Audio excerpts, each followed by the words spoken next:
Alright, what's up gamers? Today I'm going to be showing you, going over the build that I've made for Bebop and talk about it, and also just give some more advice about how I personally like to play Bebop. So for context, I am a Ascendant, it's like 3 at this point, player, and I've been playing a lot of Bebop recently, and there's a lot of builds that have very different play styles on how Bebop is played. A lot of them rely on more of a tank side, more of a self-bombing, running in there with Majestic Leap and blowing everyone up. And I've tried a lot of those builds, but I've made this build that I personally think fits my playstyle the most, and it's one I've found a lot of success in. Not on this account, but another account. I'm on a 7-win streak with it, so I found a lot of success with it. So I'm just going to go over it and talk about why I do each item in it and how you should be playing if you want to do this build. You might have had this video recommended to you, or you might have seen it or seen the link that I will put on this build in the build browser. But regardless, this will be the build. I will put the build ID in the description, but it's simply 360094, or you can just look up Supersonic Bomberman. I might change that in the future. But for now, that's what I have it named. So, before we go over the build itself, I want to go over what keybinds I personally use. Now, unlike a lot of other players, I use pretty much just all the default keybinds for any character. The only keybind that I have changed across all my characters is the parry button. I have it as F, but I also have it as a mouse button. I recommend doing this for every character because it greatly reduces your reaction time. Instead of having to reach over F, take your finger off D, for example, you can just simply press a mouse button if you have it to go ahead and parry. You could, if you don't have a mouse button, you could probably even do middle mouse button if you wanted to for parry. But then going over the Bebop, I have a few changes I make. So the first one is going to be Sticky Bomb. I have it as 2, but I also have it as Scroll Wheel Up. Now, this may seem a little weird, but if you say just do Scroll Wheel Up, you'll see that every time the scroll wheel clicks, it's trying to place another bomb.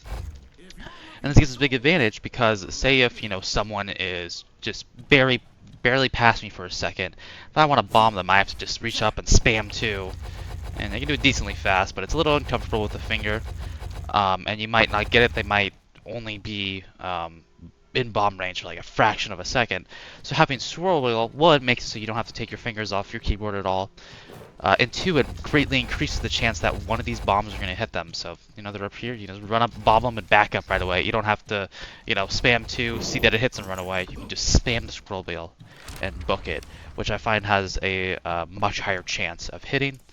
And then next, I got the alternate cast. So a lot of people like to do like double tap or press and hold, but obviously with the scroll wheel, that isn't really going to work. So what I do is I have it as E as the alternate cast instead of holding mouse wheel.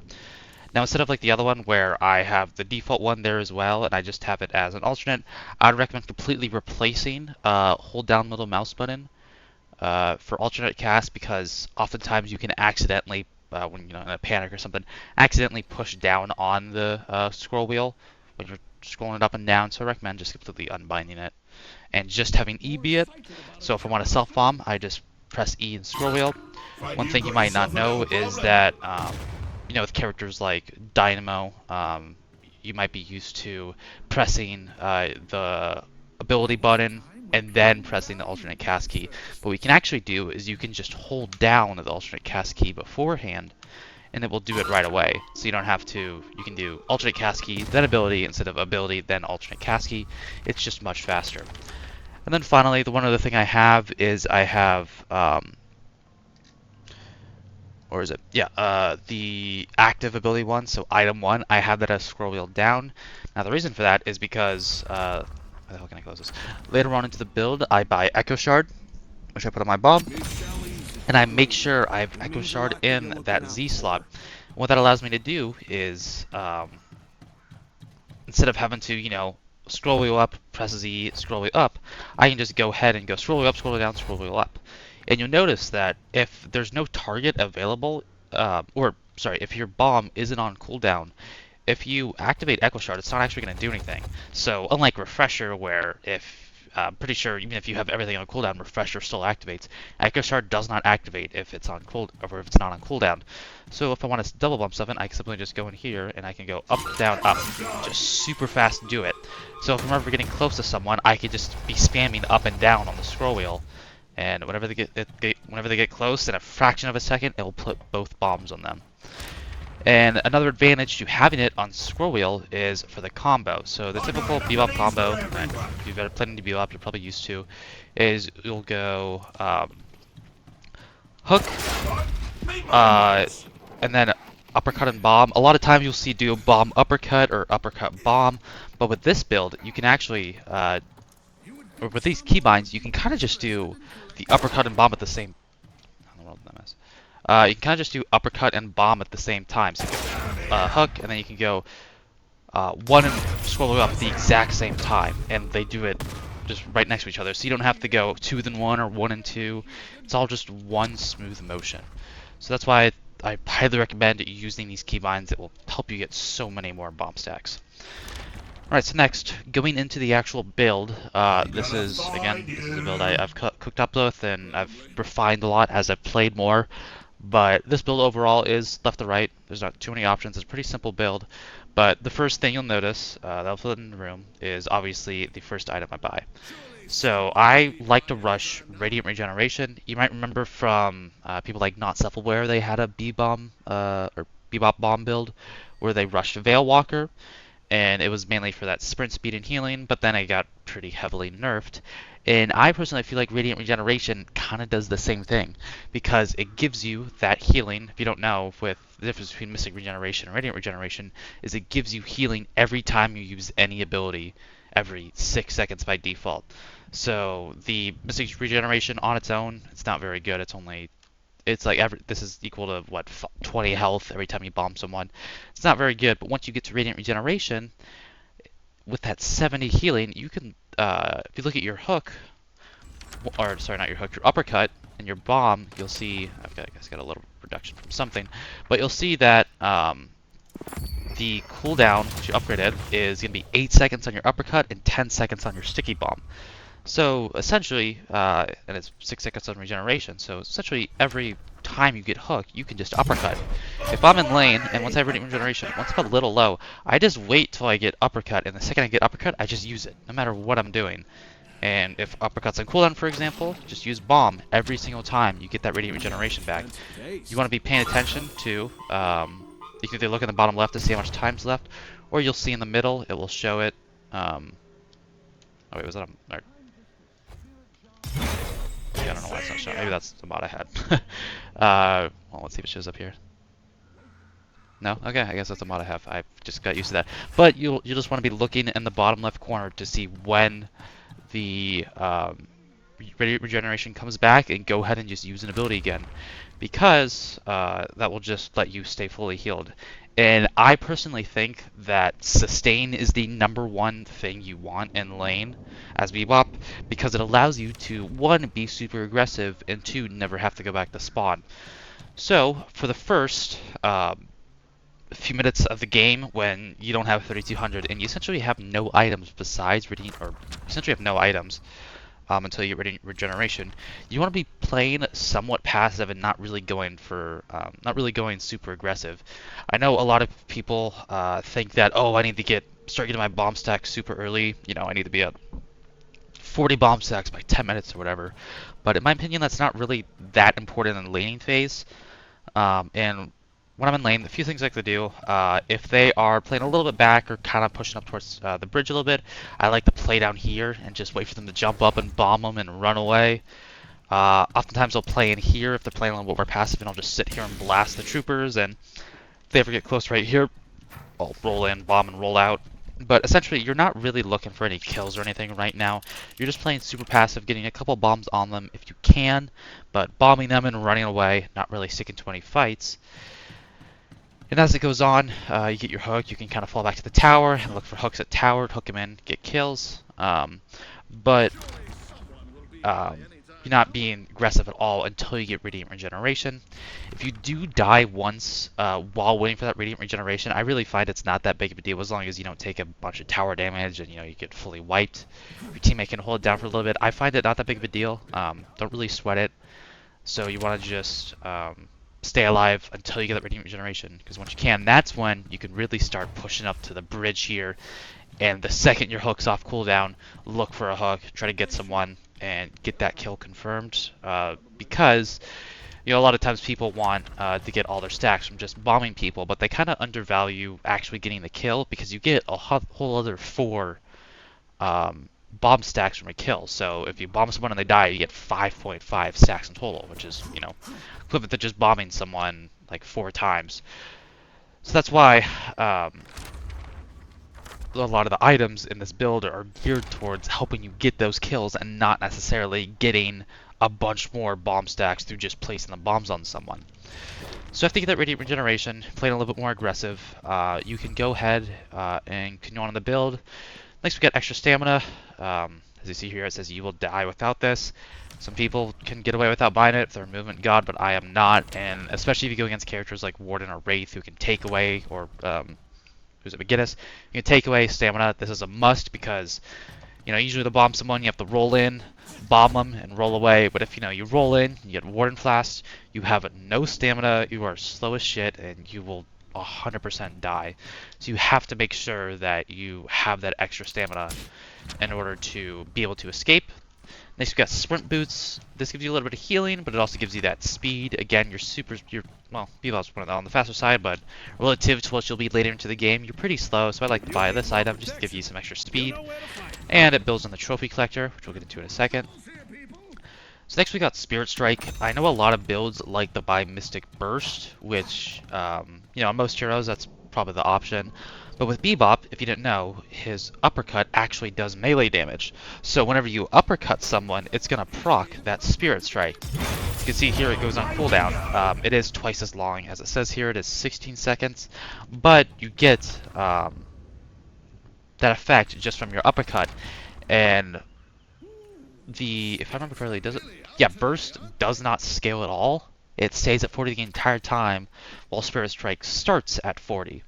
So it gives you much more damage there, and it gives you that Spirit Resist Shred. Now, Spirit Resist Shred is something that I rely on heavily in this build. It's one of the main ways we do a lot of damage. You can see we get Spirit Snatch and Silence Wave in the future, but for now, even having this 6% Spirit Resist is excellent. I did the math, and if you have around this point when you get the item, you'll probably be at around 250 bond damage, and so you're going to get an extra 40 spirit damage from that bomb. So you go up to 80 damage in total just from this item, which I find just much better than Mystic Burst. And if you didn't know, Spirit Resist Shreds works on enemies that have no Spirit Resist. So you see Infernus here doesn't have any, and it's not going to show up, but if it were to hit him, it would actually, he would actually, now at this point, have -6 Spirit Resist. So it works on anyone and gives you that great extra damage. Next, we got Compressed Cooldown. You can either put this on Grapple or Bomb. I prefer Grapple just because I like to be really aggressive with my hooks, always be looking for them. But if you're playing against someone like a Moen Kill or Krill or Abrams who are, always up in your grill right here, playing very close, you can buy that bomb so you can just constantly put bombs on them. You'll get a bunch of bomb stacks from that. But usually I just go with Hook, find it the better option, get more kills. Alright, so next we got Trophy Collector. Now, this is an item, you've probably seen various YouTube videos about it, how in most cases this is not a very good item. People say it's one of the worst items in the game. And that's just because a lot of people see that, 30 souls per minute, I'm going to get all my stacks, it's going to be great, I'm going to be super rich. But if you look at like the long term, how many souls it gets you, it really doesn't pay itself back until like the 30-minute mark in a lot of cases. And it's really just not that worth it for a lot of builds. But for Bebop in this build, excuse me, for Bebop in this build specifically, it is actually fantastic because of the other bonuses you get. So you get that 25 bonus health per stack, so you get up to 16, that's 400 health. Sprint Boots, that's in total with 16 stacks, it's 3.2, I believe. Sprint Speed, Building Range plus 16, and in total you get that plus You get 480 souls per minute, which again isn't really gonna make its money back for a while or be that beneficial in terms of how many souls you have. But from my experience, it really does help you keep up with the enemy and your teammates in terms of how many souls you have, because this build is heavily focused on fighting. Um, you do farm a little bit, and we'll get into that in a second, but this build heavily relies on beating those fights and getting those bomb stacks and those trophy collector stacks. So I use that to help keep up in souls and kind of substitute that for the farming that most other characters would do. And late game, this item becomes great with the sprint speed, ability speed, and or ability range and health. It's just that's all those stats just greatly help you in the game. Yeah, it might not be the best right away, but it's just such a great early investment. A lot of people do buy this like super early, like I'm talking like third item. I don't find that to be necessary, and in fact, it's even if you lose lane before you can get this item, it's still worth it just because of how you're gonna play with Bebop just running around, which we'll talk about in a second. So then after that, after Trophy Collector, we got Enduring Speed. Now keep in mind this will be 1600 because we already bought Trophy Collector, which builds out of Sprint Boots. So this will be 1600, but it's still worth it because you get that Sprint Speed becomes Movement Speed, so you can always be moving around and don't just get it from Sprint. But the big thing is that reduces the effects of move speed penalties because Bebop is very susceptible to slows. Probably experienced this where if he gets hit by some abilities, he can just walk at a snail's pace, and people love to collapse on Bebop. I've noticed that when I play Bebop, people are much more likely to chase me through the fucking jungle all the way back to our walker because they see Bebop as a much easier target to get. Which with most builds, yeah, he absolutely is. You can, I don't know, I've played Haze before, and if I see a Bebop, I'm gonna fucking run at him because I know there's a max amount of damage he can do. So enduring speed is a great item to help keep you in the fight and prevent you from just getting run down. Alright, next we got Superior Cooldown. Just pretty self-explanatory, just faster hook, faster bomb, be more aggressive. Spirit Sap is a really underrated item. I don't see many builds buy this, but the stats in it are crazy. You get minus 12 Spirit Resist, which will stack onto that Spirit Strike. Now it isn't a one-to-one to stack, like you won't get minus 18 Spirit Resist, but it'll be something like 17 or 16, so it's still really good to have stacking Spirit Resist. That minus 24 Spirit Power is huge. That will greatly reduce the damage of a lot of enemies, and it lasts for a whole 12 seconds. So you can use these items to just help you confirm the kills pretty easily. Next we got Surge of Power. So this item, I like to buy this more than going the what do you call it? Improved Spirit route than waiting for Boundless Spirit. I like to buy this one because it gives you that, on top of the extra Spirit, it also gives you that move speed for a whole 8 seconds plus 2 move speed, and the fire rate is very nice for finishing off kills and clearing camps. This is really the only thing we have to get our fire rate up, and it's just a nice bonus to have. So next we got Silence Wave. This gives all the effects of Spirit Sap, but it also silences them for a few seconds. And keep in mind that does not affect any active, so they still can use debuff remover or counterspell, so keep that in mind. But this is a great item, especially if you're going against a lot of heroes like Ivy or Pocket, who can pretty easily dodge your bomb. I actually might buy this a lot sooner. You can buy it honestly right after Superior Cooldown. You can skip Surge of Power and buy it first if you think it's really going to benefit you in the game. It all just depends. Next we got Mystic Expansion. This is an easy, just 800 item. You can't skip this if you're really, if you don't have any flex slots available, but I mean, you just need the first flex slot to be able to have this item. This build's very light on the flex slots. But this just makes you put it on your bomb, just makes the bomb a bit bigger, allows you to bomb more people and clear waves easier, and just still get you more bomb stacks. So next we got Spirit Snatch, just an upgrade from Spirit Strike. It greatly increases the Spirit Resist shred from 6 all the way to 15, and you get that Spirit Resist. It transfers to you for that whole 10 seconds.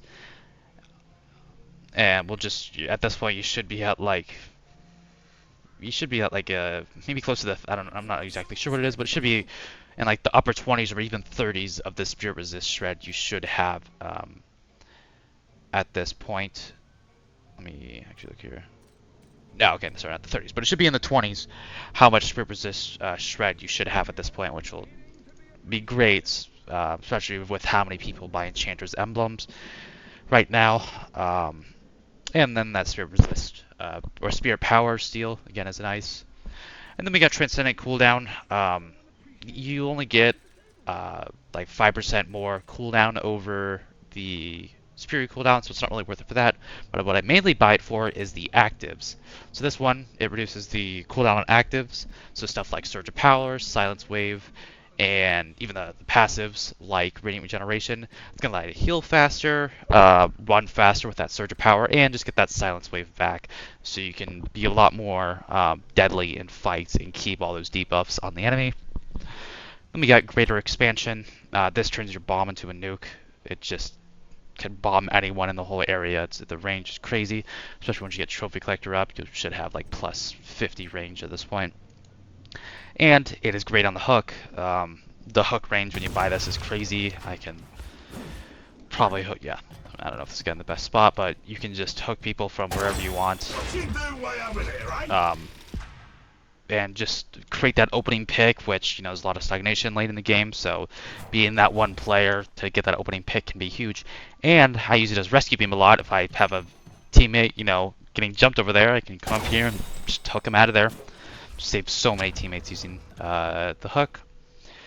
Alright, so with that we have the core done. I want to talk about a few other things real quick. So we got Slowing Hex. This is an optional item. Now, there's kind of only 3 scenarios where I'm going to buy this. If you're playing a Mina, Dynamo, or Mirage. Mirage, not so much. Not so much. The cooldown on his tornado is really high, so it's not that big of a deal. But Mina and Dynamo, this is a must. I usually buy it right after extra stamina before I get sprint boots, because before then they'll just be dodging all your bombs. But once you buy it, it's really funny when you place a bomb on them and put that on them, and you see them like very clearly trying to press the button, but it's not doing anything. It's pretty satisfying, so I always buy that. Yeah, it can be good against characters like Lash, just to, you know, if you hook them under tower, keep them under tower so they can't easily get away. I put healing right in here. I've never bought this item before, but if you really need it, you really, you know, feel like you're dying a bunch, can't save up for Radiant Regeneration, you can buy this to just keep yourself in the fight. And then we got Healbane. You can buy this whenever you want. If pretty self-explanatory. If they have a lot of anti-heal, just buy this item. We'll just make them more likely to get those kills so they can't out-heal it. The next we got the movement options section. So a lot of builds rely heavily on Majestic Leap. I've seen builds buy this at like the 4th item. And in my opinion, that whole self-bombing method is really good, but it only becomes really good late into the game. Early on in the game, your bombs just don't do enough damage for it to really like mean anything. You're just going in there, Majestic Leap in there doing maybe like 400 damage and running away. It's just not very good, and only be able to do it every 32 seconds. It's not great. So I only buy this item late into the game when you get to you get through the core of the build. And when they buy a lot of debuff removers, you know, you have those games sometimes where you're doing pretty good, and they buy like 3 to 6 debuff removers. I've had literally the whole team buy it. Which, one, congrats. That means you're dominating them if you're being that annoying, which is what you want to be in this build. You want to be annoying as shit to the other team.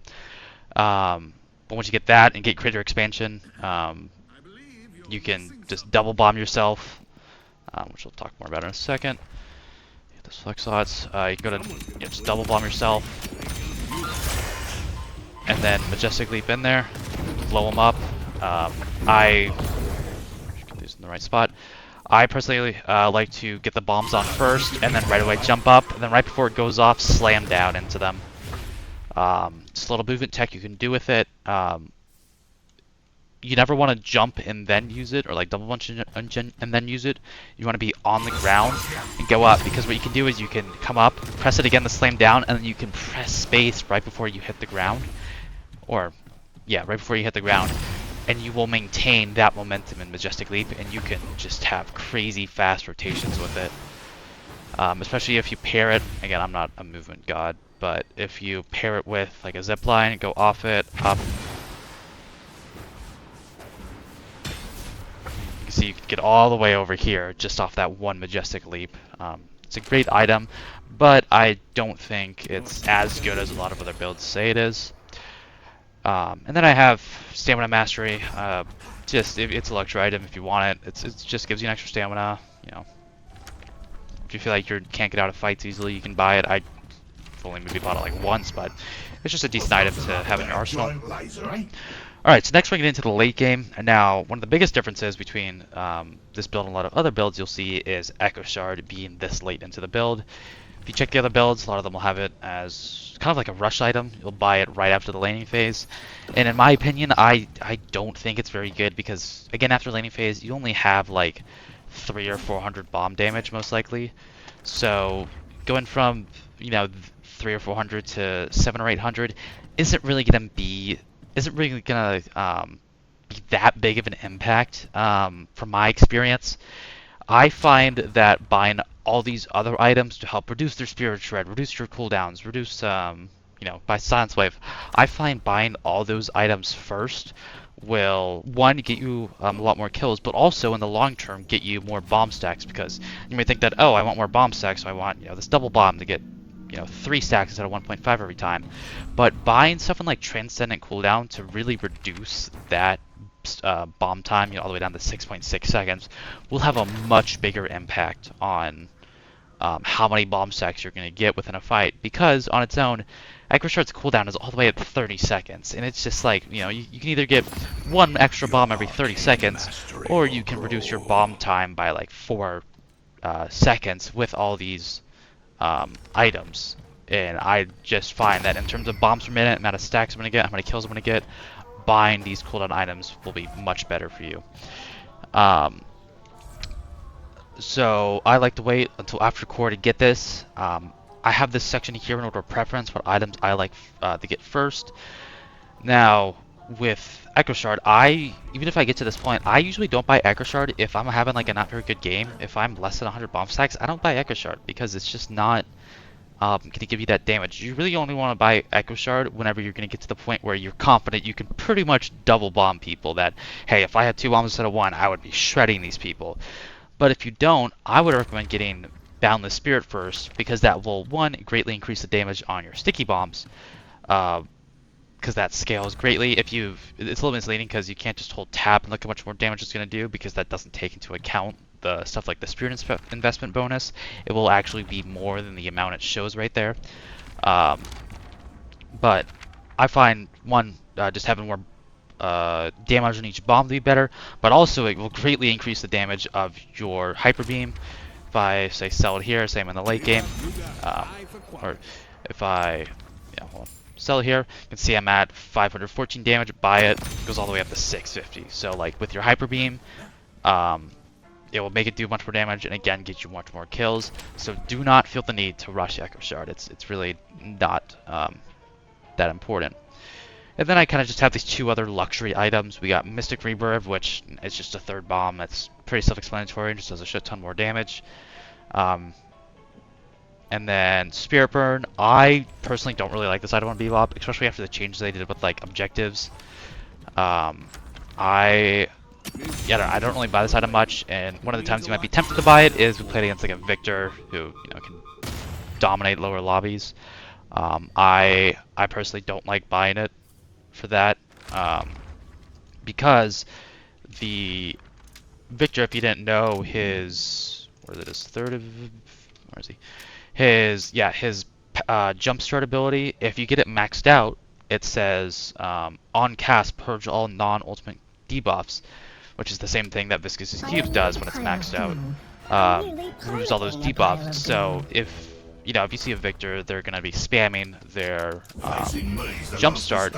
Every time he does that, it's just going to get rid of the Spirit Burn. And it has even with Supersonic cooldown, it has a 14-second cooldown. And it just takes way too long. So if they have a lot of anti-heal, I wouldn't get Spirit Burn. I would much rather just get a Heal Bane, because you can there's no cooldown on that item.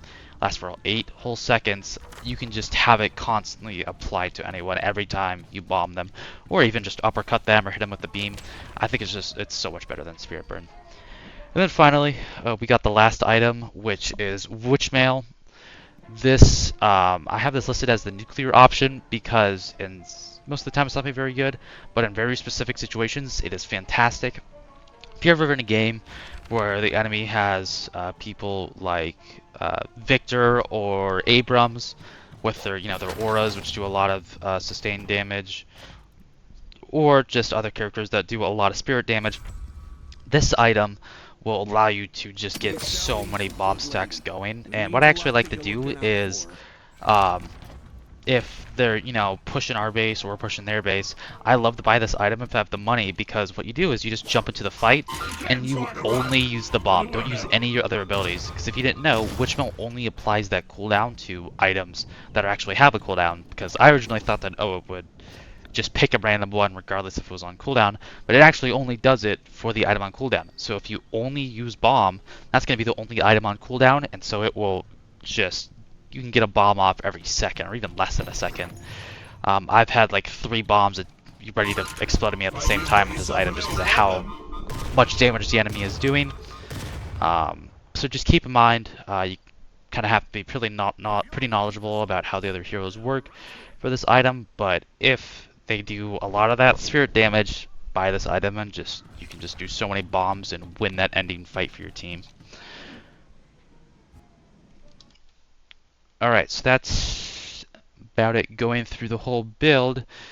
So next I want to go through just some other tips and tricks about Bebop real quick. If I go, say if I go over here, back to my lane, back to a lane,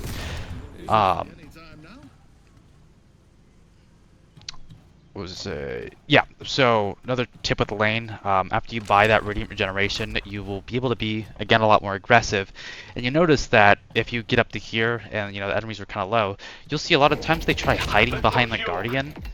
And they do that because they think that's going to save them. But with Bebop, if I place the guy better. Yeah, if I place the guy there, and come behind, Bebop does not give a shit about the Guardian. He can hook him right through it. The hook goes directly through the Guardian, unlike other troopers. So that's just a great way to catch people off guard. Push up to here, wait for them to go behind the Guardian, and just hook them. I've got so many kills doing that. Another thing with Bebop, the kind of upgrade priority is we'll go 2 bomb, 2 in the bomb, 1 in the hook, and then we'll get hook all the way upgraded so we get that fast cooldown. Then after that, we'll start just fully upgrading the hyper beam. Now, even before you have upgrades in this, anytime you hook someone, hook uppercut, or do not hesitate to use your ult at all, because it's, even regardless of the cooldown thing, it's going to be a pretty fast cooldown. I think it's 90 seconds by default. It's a pretty fast cooldown, and then you can use it to greatly confirm kills, because one of the big downsides of Bebop is, in terms of his abilities, you use them all in quick succession, like uppercut, bomb. Now these are all on cooldown. You only really have your gun, which isn't going to do much, so if you have it, just go ahead and use your ult and finish blasting them off. I like to usually hook them, and then uppercut them, and then jump a little bit, do a little double jump, and then ult, so you get that nice angle down on them, and that's how you will get a lot of those 1v1 kills. And people just won't expect you to just waste, quote-unquote, waste your solo ult on them, but the cooldown's just so fast where it's super worth it.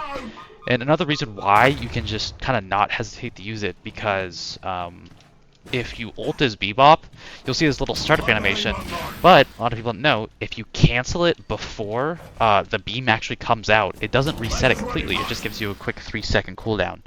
So you can do the combo and then start ulting, and then you might decide right before, actually this isn't going to do anything, they get the cover, use an ice storm or whatever, you can just go in and cancel it and then just use it again whenever you need to. But second that beam comes out, you can see it completely resets the cooldown. So that's going to be the main way you're going to be getting kills in lane. I even use that in lane for the solo ult.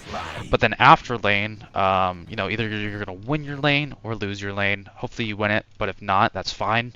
What you're typically going to want to do at this point is you're going to should have Trophy Collector at this point, and hopefully Enduring Speed. You're going to want to immediately start roaming. You're going to want to tell your lane mate, hey, stay and farm the lane, and just kind of stay here and defend it, which hopefully, if they're smart, they're going to want to do that, because that's how they get a shit ton of souls, just being in lane by themselves farming the waves. Which, for most characters, that's what you would want to do. You'd love for your teammate to leave and just leave you to farm it. But with Bebop, we don't really care as much about those souls. We mainly want to focus on making an impact in those fights, helping get those objectives, and getting those bomb stacks and trophy collector stacks up.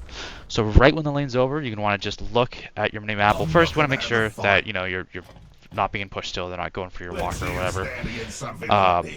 They're not close, and you want to look, just go to the lane next to you and go help out in that fight. Especially if they still have their guardian up, that's great for Bebop because a lot of time the enemy will be pushing the objective, and you can go ahead and just kind of come from the side, sneak out and jump, hook them in, and if you land a hook here with teammates around you, it's gonna be a guaranteed kill. You can just hook them in and uppercut them to the tower. It's gonna be a kill every time. So that's why you're so great at just running to another lane, getting a quick kill, and then after that, you want to look back, make sure your lane mate's not being pushed because, they might call it the gank and say, hey, we got this guy in our lane, push your lane. And you want to go ahead and just rotate back. I'm not a great movement player, but you want to be decently well at making these fast rotations, be able to just move around and be very quick in order to always be at a fight. With this build, I pretty much never farm. The only 2 times you should really farm is just, if you're running past a tier 1 or running past some boxes, you can go ahead and loot those real quick, just while you're going to the next fight. But the only other time I would fight is if there's absolutely nothing going on, like if, say, you lose all 3 of your guardians, and so they're not really pushing anything, you can go ahead and fight, or go ahead and farm, try to get those center sacrifices. But besides that, you really want to just be focusing on roaming the map after that laning phase. What do we got here? Yep, rotating. Alright. So next, I want to talk about some lane matchups. Just look at the roster here. There's most of the roster, it's fine, but there's a few specific matchups you really want to avoid. So I already talked about like Dynamo, Mina, and what was the last one? Mirage, and I actually I never switch out of those types of lanes just because I feel that, unless there's both of them there. If there's 2 of them there, I wouldn't do it, but I always feel that those heroes are very easy to kill, and the only thing that can keep them alive is those movement abilities. So if you rush that slowing hex, right after you get extra stamina, it is going to be very easy to get those kills, especially against Mina. I always want to lane against Mina because I can just rush that slowing hex, and if you get that hook off, they're going to be dead pretty much every time. And it's funny when you hook them in and see them trying to spam that escape button. It's just not working, trying to get away from you. It's great, but there are a few other matchups you kind of do really want to avoid. Calico's not the worst. She can be pretty annoying with her ult, but it has a decently long cooldown. I think it's like 50 seconds. A lot of people die. Cooldown. Yeah, a lot of people buy reduce cooldown for it. So she can dodge her bomb stacks occasionally, but it's really not that big of a deal. The big ones are Ivy, Ivy Pocket, and Viscous, because they have abilities that can just completely negate the damage of your bombs. I really try to avoid going against Pocket and Ivy. But with Viscous, there is actually something kind of peculiar, which I think is a glitch. I don't think this is intentional, but with, let's see if I can demonstrate this as enemy. Viscous, bots as enemy, make Mimic, and if I go Bebop, you'll see here, if I bomb him using Cube, you actually still get the bomb stack, which is kind of bizarre because that does not work with, that's not the case with like Pocket or something. When I'm no longer ashamed of it. This 2 is, I don't actually know what it is. Just wait for the oh wait, it's not. Mimic. There we go. So if I gotta time this right, but if I bomb him, and then he satchels, you see I don't get the bomb stack for that, but for some reason with Viscous specifically, you still get the bomb stack. And while Viscous is a cube, you can still hook him. So I actually like going against Viscous because, you'll bomb him, and then he'll go at his cube, and then right before his cube's at the end, you can hook him very easily and just pull him in. So Viscous is actually a good matchup, counter or counter to what a lot of people might think. So yeah, just avoid that Ivy in pocket as best you can. See if I have any other little quick tips and tricks. Oh, and then one final thing I want to go over is if you have a friend nearby versus an enemy. Let's see here. So you see the bomb stack range, or the bombing range, is pretty damn short, especially if you don't have any upgrades for the range for sticky bomb on an enemy. But with a friendly, it's actually much farther away. I can bomb them all the way from here, and if I get greater expansion, it's even farther back. And that also applies to towers. So all the way back here, I can go ahead and just bomb the walker. If they're pushing it, I don't need to push it to the enemy and bomb them. I can just bomb the walker. And another great thing this is for is the patron. When they knock down your patron, if you have greater expansion, you can actually, I can't really show it right here, but you can actually bomb the patron just by standing up here. You can literally just, I like to do, if they're pushing our tower and it's knocked down, I like to just sit up here and just place my bombs on the patron and just look for hooks. I don't actually go down to the pit because, with expansion, it's going to hit everyone in the pit. So just keep that in mind. It's just a pretty unknown mechanic. I don't think it's said anywhere. It's just kind of something you have to know. But yeah, I hope you enjoyed this video. Sorry, it's kind of just long and ranting, but I kind of just wanted to go over exactly how I like to play Bebop and what I find to be useful, and just kind of give an explanation for a lot of the stuff in this build, because it might seem like it's not really worth it, but once you try playing it more and play it how I've been saying, you'll find that you can be very aggressive and be at any of these fights and contribute a lot more than a lot of other times. And even if you're not having that great of a game, if you have the speed and you have a pretty fast hook, it doesn't matter how much damage you do. If you grab someone and hook them into your teammates, they're probably going to die. So you can, no matter the situation, you can always be helpful to your team. While if you go the other route, if you don't have much bomb damage, you're not really going to be contributing much. You're just going to be tickling the enemy team, and it's pretty easy to accidentally feed them. So, hope you enjoyed all that, and I probably won't do another one of these builds. I will probably update this build, especially if they nerf Radiant Regeneration, but I kind of doubt they will. It seems mostly balanced, at least on other heroes. But I probably will change a few things around, but everything I said in this video should remain true. Let me know if you have any questions. Swag on out.